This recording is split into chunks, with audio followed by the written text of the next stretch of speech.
السلام عليكم ورحمة الله وبركاته. قبلمتوتا في هردفتوتا خنيا. إجا جوجا الرا خناس سجنتات إنتلا خنيا قبلني رفنيت جرات إنتلا كرولوس أورهان كوتا سديتفا قبلني رفنيت جرات إنتلا خنيا كان جوجا الرا أكما يرو دراني بيتن سجنتالي أسيجدي خنرت كان هنداوتا. ما تدرين خنيا كان الرا كان سجنتا خنيا الرا خيست لالو جرد مرت أكما جرتني جرتن فيلافيوس دراميت جرا سبب فاطمة فبرارو الرا كان كيتشولا فيلافيوس ني دوامو ني جرات وان جامو كان isiniifin nuta akkasuma Faaximaa fi Yigiit booji'amanii turan akkasuma sanuma wal qabatee sayfiin isaaniilleen fuudhamtee ergamteeti jirti kanaaf Faaximaa fi Yigiit akkasuma boojuun isaanii itti fufee jira waan jaamu kan dubbannu taha akkasuma kanuma wal qabatee Orhaan Bey haadha manaa lammaffaa fuudhuuf deema waan jaamullee ka'aati jira haadha manaa lammaffaa akka fuudhuu deemu dubbatamaati jira kanaaf kanallee kan isiniifin nuta sagantaa irraa keessatti jechuudha Halimee fi Dursuun haalaataan isaanii too maal fakkaata akkaataa fiilma keessatti ilaalaa jirrutti dubbii waan tolaa deemu fakkaata kanaaf waa'ee Halimeetii fi waa'ee Dursuun illee ibsa arraa keessatti qabannee kan isiniif dhufnu taha kanaaf kanuma wal qabatee akkasuma wantoota tokko tokko kan fiilma keessatti garree kan waliin dubbannu taha wantoota nu ajaa'ibsiisee fi kanallee kan dubbannu taha kanaaf sagantaan keenya kan arraa kana fakkaata kanaaf kan daawwachaa jirtan YouTube chaanaalii Oroorikar dhibba keedha sagantaa xiinxalaa keenya akkasuma wantoota garaagaraa yookaan sagantaa garaagaraa kan karaa YouTube hin gallakkifamu ta'a waan ta'eef YouTube chaanaalii keenya warroonni haaroo taatan subscribe godhachuudhaan mallattoo notification banachuudhaan ol irra kaadda kanaaf akkuma duraan isinitti himnee turre video keenya like godhachuu hin dagatinaa isinin jecha akkasuma hiriyoota keessaniif share godhaadha warroonni Itoophiyaa keessa jirtan osoo VPN buufattanii application VPN bantanii nu daawwattan baay'ee nuuf gaariidha waan ta'eef namoonni dandeessan bifa saniin buufadhaatii nu daawwadhaa isinin jenna kanaaf video keenya irraa jalqabuudhaan duratti intro gabaabaa booda walitti dachaana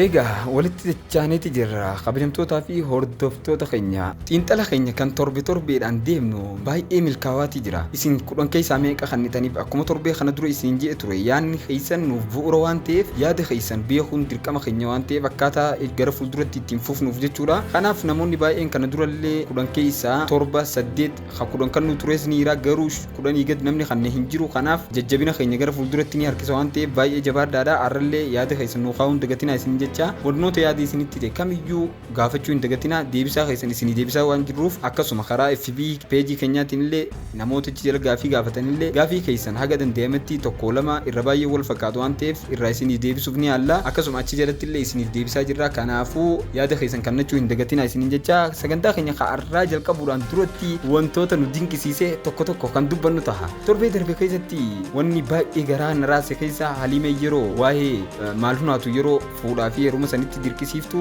waa'ee ummaa isii yookaan balahaatu yeroo dubbattu sana baay'ee garaa naraaste akkasuma maalunaatullee akka if duuba deebistu abdii guddaa qaba garuu dhugumatti jechuudha jechoonni isin jette san baay'ee naaftee jira maalhuun yoo kara maalhuun deebine maalhuun akka malee jechuudha oowwa tokko qabdii maaliif akka ta'e hin beeku fiilma keessatti waan namni jiru hin dhageessu tarii hin beekne guddina umrii kanarraa ta'uu danda'a durillee kanuma gallakkifamtuu turte garuu amma yeroo ammaa kanatti silaa waan akkanaa dalaguu hin qabdu jechuudha maaliif balahaatuun hin jirtu akka haadha takkatti ilaaltee bakka tanatti hojjechuu qabdi ture garuu lola saniin namni dirqiin fuusisuun yookaan heerumsiisuun ni danda'ama natti hin fakkaatu akkasuma dubbattee jirti Halimeen jechuudha yeroo Dursuun gaafatu san jechuudha akka nama jaalattu akka haadha siitii fi abbaa siitii jaalalaan qabamtee akka obboleeyyan siitii jechuudha jaalalaan qabamtee heerumuu barbaaddi dhugaa rabbii muciyyoo sadii hedduu takka jechuudha naa taate gochiisii hundinuu kanaaf isinillee akka isinitti tolaa jirtu abdiin qaba warri isinitti tolaa jiru koomantii irratti deebisuu hin dagatinaa isin jecha lammaffaa irratti ammoo akkaataa fiilmni itti deemaa jiru kana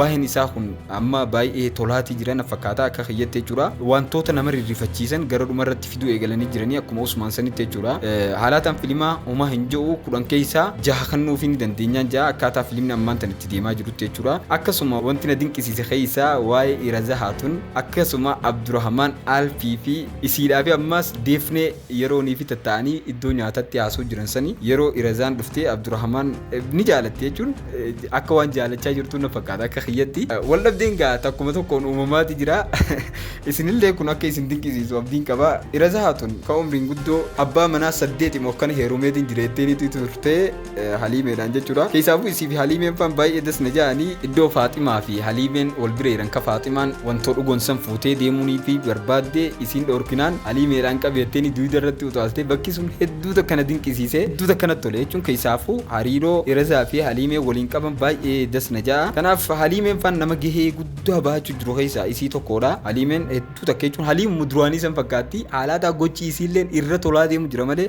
hammaachaa deemutu hin jiru. Fiilima san keessaa yeroo ammatti waa'een Haliimee hedduu takka bareedaadhaan sinjaa akkasuma Iraza Haatunii fi Abdurrahmaan Alpii fi Deefneelleen waa'ee isaanii san natti tolaa jechuudha. Kanuma wal qabatee loltoonni achi keessa jiranilleen baay'ee gochi isaanii gaariidha. Kanaaf kun hundinuu akka isinitti tolu abdiin qabaan sinjaa akkasuma isinillee waan isin dinqisiise koomantii irra kaa'adha. Kanuma wal qabatee gahamee xiinxala keenya kan guyyaa har'aatti kan seennu taha. Jalqaba irratti waa'ee Filaaviyuus haa dubbannu. Filaaviyuus jaalala Faaximaa irraa kan ka'e gaara keessatti jechuudha.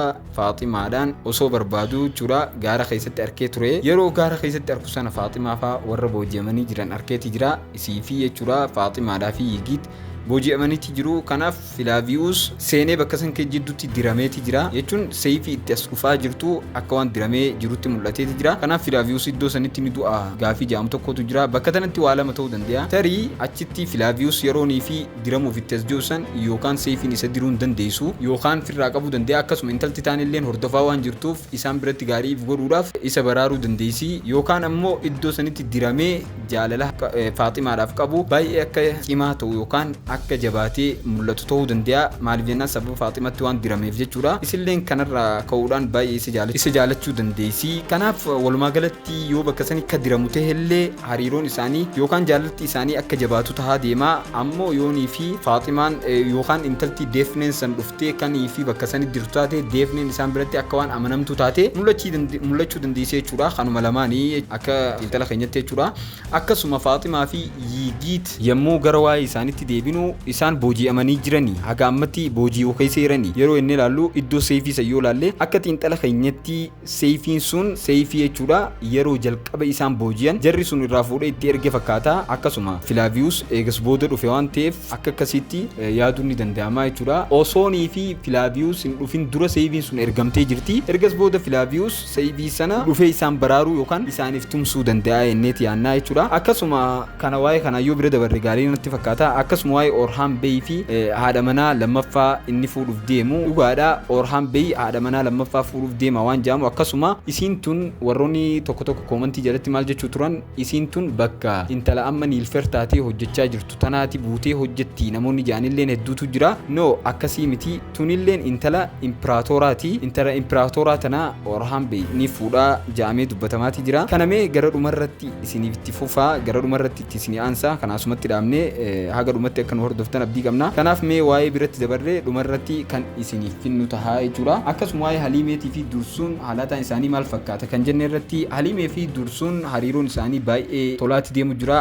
Akkuma beektan gaa Dursuun kanii fi ilmaan jaarmiyaan keessaa yookaan bulchaa ilma warra jaarmiyaan san kan ta'ee jiru yookaan nama booda dhaaluu ta'u jechuudha. Ilma warra jaarmiyaanotaa san kan ta'ee jiru dhufee asitti akka nama dheedduu yookaan nama hojjetaa tokkotti dhufee asitti bifa jaalalaatiin Haliimee booji'aati jira. Kaayyoon isaa wanni kana godhaa jiruuf boodagaa yookaan xiinxala ganaa keessatti kan dubbannu taha. Garuu ammoo ammaaf haalaataan isaa bifa namoota hojjetaa tokkotti yookaan akka nama hojjetaa tokkotti akka nama qabeenya tokko hin qabnetti dhufee achi keessatti hojjete. Akkasuma amma mana hidhaa keessa jira. Garuu ammoo akkamitti akka ilma beeyimsa lafatti darbee yookaan lafatti caafagee Dursuun baay'ee dinqisiifachaa jirti Haliimeeni. Garuu hariiroo isaanii kun akka ajaa'ibatti deemaa jira. Akka mul'atutti Haliimeen akkuma haadha siitii fi obboleeyyan isiitti yookaan akka abbaa isiitti jechuudha. Jaalalaan qabamtee waan heerumuu deemtu fakkaata. Garuu kaayyoo isaan kana gara fuulduratti kaayyoon Dursuun jechuudha akka addaan bahu ta'a jechuudha. Akkuma beektan xiqqoo warri jaarmiyaan kunii fi warri kaayii kun hedduu waliin jaalatanii sababa aangoo kanaaf jechuudha. Maaliif jennaan kaayilaroonni biyya bal'ifachaa jiranii ammoo warri jaarmiyaan kun